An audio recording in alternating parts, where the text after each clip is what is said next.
Hello everyone, welcome back to Skill Check. Today we're going to talk about our favorite card games, give you a little bit about them, and hopefully steer you towards the right one. We have quite a lot of experience with card games, and they've really kind of meant a lot to us both personally and professionally over the years.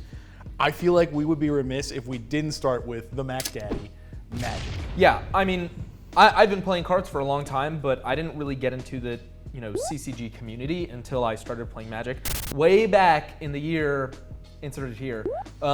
When they released Adventures in the Forgotten Realms, it was the D&D set, not super old. I just realized that I wanted to play a card game that had D&D characters in it, and like, holy.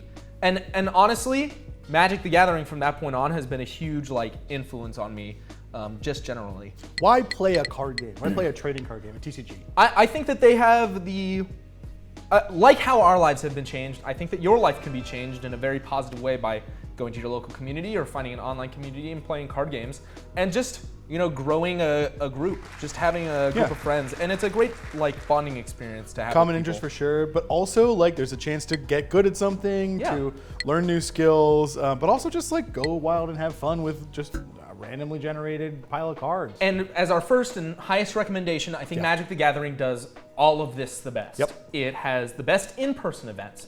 It has the best in-person formats. There's standard for the competitive player. There's draft for people who want to keep up with the times and do things that are fun and flexible. There's Commander, which is way more casual. And then you have the entirety of the online scene to go to. Yep. And all those formats we've talked about have differing rules and stuff like that. We're not going to get too far into it. Our favorite is Commander by far. And of all the ones that we're going to talk about today, it is the only that has a widely, generally accepted and played multiplayer variant. Personally, that's the reason why I stick around, because I just have so many people I want to play with. Playing a 4-person game is a lot better than a 2-person game. This is a Magic the Gathering card, and if you're going to watch the channel, you're going to see lots and lots of these. This is a creature card, and it has a cost of mana and stats, and as well as a bunch of text that tells you stuff that it does. But the most important thing is that when you're playing Magic, you play lands. You're basically pretending to be a wizard who's controlling a bunch of magic spells. You play lands to create mana, and you use the mana to cast spells like creatures, and you do a bunch of fighting with them. If you like playing, pretending you're a wizard, or the pretty unbelievably deep lore of Magic that occasionally gets a little stale, right? The same character lost his memory 3 times. Of course. But there's a lot of depth there. Or hey, you just want to play a dinosaur and beat your friends up. It's really cool. You can get some great role playing as well as complexity and silliness. It does a lot of those things. It's a great entry point for the game as well. And other than just the game itself, Magic has a lot of great community members. There's cosplay, there's books, there's some novels that shouldn't be mentioned or read. And there's just lots of stuff that people should do. Lots of content creators. My number one recommendation would be Spice 8 Rack's compilation of all of Magic's lore. It is so fun, it's so condensed, and I would highly recommend Magic to anyone who is trying to get into any card game. And Magic the Gathering Arena, which is their online application, does a great job of teaching things. My highest and Ryan's highest recommendation by far when getting into card games. If we've sold you on Magic, check out our other video. Here's how we play Magic, here's what we use. We talked about Magic first because it kind of breaches into every space that cards can do. It's online, it's in person, it's a whole community. But from here on out in the video, we're sort of breaking into 2 categories that are not so strict. Online and offline games, so playing in an online application versus with paper in person. Most card games have online applications that you can use. A lot of them are made by the companies, sometimes they're not. But we're gonna start by going into online games because the accessibility is much higher. So first up in online games, if you have ever been on the internet, you should know that you can play cards online. Anything from Hearthstone to Gwent. You can play Legends of Runeterra is maybe the closest analog to Magic the Gathering. The recommendation that I have for online games and the thing that I've played the most is Hearthstone. Hearthstone is the game that I've spent so many years of my life playing on. I started playing when Cthulhu and the Old Gods had just come out, and Yogg-Saron and all them. And I played all the way up until maybe 2 years ago. I peak ranked at rank 5, which is known as Dad Legend for people who don't have infinite time. Hearthstone is just a great card game. It teaches you all the basics. They have stats that are really simple. They have effects, and you can attack face, and you just learn really good basics of basically every single card game that exists. I feel like we're going to end up comparing a lot of things directly back to Magic, but one of the most notable differences between Hearthstone and Magic is that the resources, in Magic, you draw a land out of your deck. You play the land, that becomes your resource forever. Hearthstone just gives you crystals. They go up as the game goes along. There's some interaction there, not that much, but it's much more simple. You can just play the cards that do things faster. And Hearthstone is based off of World of Warcraft and all of its lore, so if you're looking for more than just the card game, you have no end to a community that is there to pick you up. True. The other game that really is represented online, at least in my opinion, is Pokemon, the trading card game. I have one right here because there is a paper game. Of course there is, there has to be. But my experience is that most people play online to learn and to ladder. And just in the last month or so, I ranked up all the way to Master Ball tier. I'm very, very proud. I'm playing the meanest deck that exists. But Pokemon is unique in that there's no life bar, and really you aren't, it breaks a lot of card game conventions. Basically, you play Pokemon and you give them energy so that they can do attacks, and then once you've fainted 6 of your opponent's Pokemon or somehow gotten all of your prize cards by fainting Pokemon, you win the game. The most interesting thing about that TCG to me is that when you have done a milestone of victory, the prize card, you get an actual card. Yes. There's a reward mechanic for being good and winning. Winning the game gets you an advantage. Exactly. And something else, in Pokemon, there is no interaction while you're playing. So in Magic, when it's somebody else's turn, you are able to play after they take an action. In both Hearthstone and in Pokemon, that isn't the case. The opponent, on their turn, they're the only one who's going to be playing the game until they pass the turn to you, and then you go again. I think it's pretty well said. The only thing you missed was Pokemon has been around for a while, all the way back until the Toys R Us days, man. Yeah, it is a very, very old game, and it has changed so much, and it will continue to change so much. Just in the most recent expansion, the rules questions that have come out are absolutely staggering, but the game is great, and it continues evolving. And I really love the Pokemon property, and I think that the card game does a really good job of conveying that in paper and online. Moving on to offline card games and like throwing paper at a table. So there are a few card games we are putting in offline because they are well represented in the paperverse, but they do have online components. Yeah, so of course. Yu-Gi-Oh being one of them, right? There are also plenty of Game Boy games or like old games, right? Oh yeah. There are a lot of ways to play, and even Pokemon, sure, but there are a lot of ways to play this that are not just paper. Although, generally, when you get to know Yu-Gi-Oh people, the first thing they talk about is how they used to play in older formats at game stores. And so the thing about Yu-Gi-Oh is that the game, in a perfect segue of what you said earlier, has gotten to a place where it is unbelievably complex. The amount of game actions that can happen generally is you win on your first or second turn, or your opponent wins on their first or second turn. And if not, the reason is because you've both destroyed each other so thoroughly, there's no game left to play, and you just hope.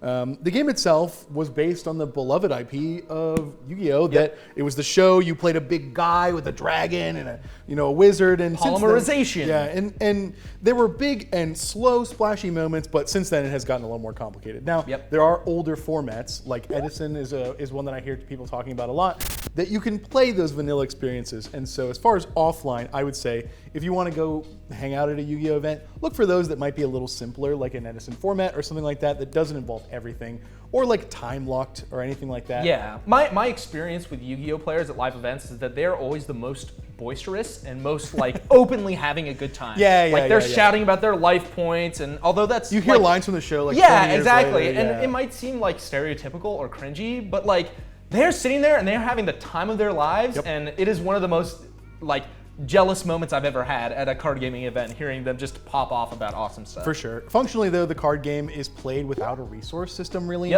You do have to like sacrifice. Just cards. Yeah, you do have to sacrifice something. So here's a Yu-Gi-Oh card, it's thinner and smaller than the other ones, but Larger creatures require specific setups, or they require tributes. You have to sacrifice your guys, but otherwise... Or XYZ summoning. Something like that. Trap cards. The rules are getting increasingly more complex, and I don't mean to dump on the game, because there is definitely fun there. Yeah. But the cards themselves are both self-contained as a resource and the actual thing. Exactly. As opposed to having crystals, as opposed to having lands, anything like that. So reading the card, in this case, does explain the card, although usually you have to read a lot. Yeah, it's going to take a few minutes. Yep. I wanted to know how these fly, though, so we're going to...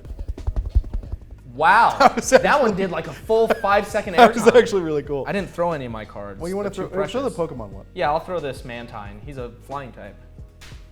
That was oh yeah. What you didn't see is that Zach actually feared for his life. Yeah, I told him I was going to try and cut his head off with these cards. One Piece is a card game that's somewhere between Hearthstone and Magic. It is a little complex, especially if you like... Has a little bit of Commander flavor as well. It does have a little bit of Commander flavor. Where he's going is the game starts with your leader in play. You have an identity. Instead of role-playing wizards, where you're throwing spells, you role-play a character from the show and the universe. Yep. Do you need to know the lore of the show? No. Does it enhance it? Yes. Zach, being the first person who has topped a local event near us, has never seen the show. He just likes the game pretty based. Yep. The point of the game is very simple. Instead of lands, you get dons. They're like Hearthstone crystals in that you don't really interact with them. Yeah. You can pay them to do stuff. You can use them. They come back per turn. But they're automatic. They're automatic, right. You end up putting characters in front of your leader. You create an army of some kind and you attack. The mechanic that I enjoy the most about One Piece is the opposite of Pokemon prize cards. When you start to lose, when you're being attacked and taking damage, you actually draw cards as kind of like a rubber band comeback mechanic. Keeps the games interesting. Beyond that, cards can be played directly from your hand to defend your own life. By just discarding them, there's no resource cost. As far as interaction, generally not that much. There are some events that you can play and they are key to core strategies, but I find that One Piece to be the most centrist of all of these card games, where it likes a little bit of themes from here and there, and generally I think is the best one to sit down and play in a casual format where you only have like 15 to 20 minutes. Depending on the Magic format, sure, they'll go that fast, but if your opponent is playing mono blue control, it'll take forever. Yeah. Otherwise, Drew, you've had minor experience playing One Piece. How have you generally felt about the game? I've had a fine time playing One Piece. It's not my favorite game of all time, and I think that that's important to say is that I think that there's probably free ways to try all of these games. Yeah. You know, whether it's printing paper proxies, which I highly recommend to everybody. Just go play the game for free. It's fun. Do it with your friends. Or going to your local game store and throwing down some cards, or downloading the client online and getting some games in. All of that is awesome. My experience with One Piece was not as awesome as everybody's, but I think it's just because I prefer a different type of game. The important thing is that we're not close to listing all of the card games that you can play. And you should go out and you should try as many of them as you possibly can to find which is your favorite. I think Magic is a great jumping off point, but card games are literally our career at this point to a not insignificant degree, and if you can have any percentage of the joy that we have derived from playing card games, you deserve it. Go to your local game store, download any app that has trading card games, and just start playing. Getting in, how do I play these games at home? How do I try them? Yeah. Yu-Gi-Oh! I believe has Yu-Gi-Oh! Online, I believe it is. Yep. So you can try that at home. And One Piece does have a fan-made simulator. It is from a personal Google Drive somewhere. While I personally have it and have used it and have experienced no problems, it's a little spooky-yuki. Someone's Google Drive. Yeah. So use at your own risk on maybe a device you don't care about. I have an old Android phone that I use I don't care about. There's other apps like Magic the Gathering Arena. There's Pokemon, the trading card game live. There's Cockatrice if you're trying to play Magic without paying for all of the packs and stuff like that. But again, that's kind of off of a GitHub. Not everyone's going to be super comfortable with that. Yeah, and it's also a little more technical too sometimes. There's an installer, it's not that bad, but I did have to watch a video the first time. Yeah, exactly. Now, the last thing I wanted to mention was competition. So let's go back to Magic real quick. Yeah. A few years ago, basically, Wizards canceled all of the competitive scene. Since then, I believe, and I'm a little less than educated on this one, that they have tried to revive it. You even see big channels like the Professor, Chameleon Community College saying, let's try to make Standard great again. Yeah. Right? Let's try and bring it back, because this kind of setting, giving people like an example of not just perfect play, but interesting and powerful play is important for the game, because you can say, wow, that's so cool. Look at them flinging spells back and forth. Exactly. There's a reason that these people are the best that they are. Like you're showing experts at work. Experts at work, exactly. So as far as Yu-Gi-Oh, I'm not that versed on the competitive scene there either, but the one that I feel remiss not mentioning earlier is the One Piece competitive scene. Yes. Online and in the nerd space, everyone is going crazy about the One Piece competitive scene. It is blowing up. Unbelievably, because the prize support is awesome. All of the cards that you get, even for just registering for the event, are worth, right now, more than the entry fees, which is insane. And it's causing kind of a problem with the community in that if you just sign up for a tournament and you actually get in, you beat the lottery, you have already made your investment back without showing up. Yeah. Which is awesome and bad, because it means that every event forever is full up at all times. Now, I know they're trying to fix it. As of today, there is a new wave of tournaments that are rolling out to local game stores.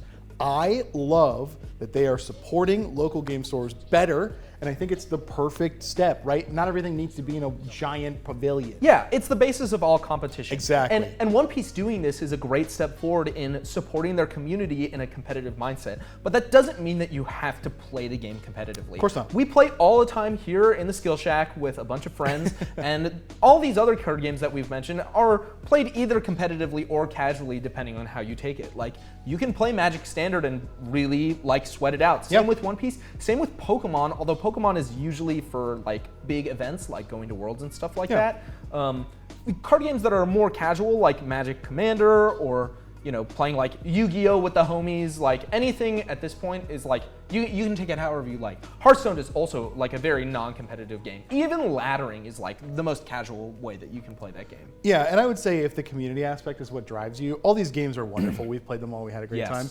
There is nothing wrong with going into a game store saying, I like cards, I don't know how to get started. And they'll say oh, you know what? There's a $20 One Piece starter deck that's not bad. There are some local guys who are playing over in the corner.